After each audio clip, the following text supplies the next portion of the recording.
কথায় আছে না, খাবারটা সবসময় নিজের পছন্দ মতো খেতে হয়।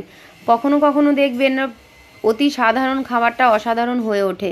আবার কখনো কখনো দেখবেন রাজভোগ সামনে থাকলেও সেই খাবারগুলো খেতে ইচ্ছে করে না বা গলা দিয়ে নাবে না, তৃপ্তি করে খাওয়া যায় না। তেমনই আমার পছন্দ মতন খাবার নিয়ে আজকে বসে পড়েছি। আমি শুকনো খাবার খেতে খুব পছন্দ করি, শুকনো শুকনো তরিতরকারি খেতে পছন্দ করি। তো সেই রকমভাবে শুকনো খাবার নিয়ে আজকে বসেছি। তো শরীরটা ভীষণ খারাপ, বরকে বলেছিলাম একটু ইলিশ মাছ এনে দাও। তো বর রাত্রেবেলা ইলিশ মাছ এনে দিয়েছিল। সেই সকালবেলা ইলিশ মাছ ভাজা, কুমড়ো ভাজা, এটা ডাক্তার আমাকে খেতে বলেছে, আর কাঁকরোল ভাজা, দুটো কাঁচা লঙ্কা, একটুখানি মাছের তেল, ব্যাস এটা দিয়ে তৃপ্তি করে মনের মতো করে নিজের পছন্দ মতন খাবার খেলাম, ভীষণ ভালো লাগলো। তো আপনারা কে এই ধরনের খাবার খেতে পছন্দ করেন কমেন্ট করে জানাবেন। আমার তো ভীষণ এই ধরনের খাবারগুলো প্রিয়। আমি বাড়িতে এত কিছু রান্না করলেও আমার এই শুকনো খাবারগুলো ভীষণ প্রিয়, আমি ভীষণ ভালো খাই।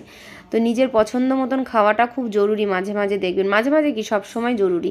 তো ভিডিওটা কেমন লাগলো কমেন্ট করে জানাবেন, ভালো লাগলে একটা লাইক কমেন্ট করে পাশে থাকবেন।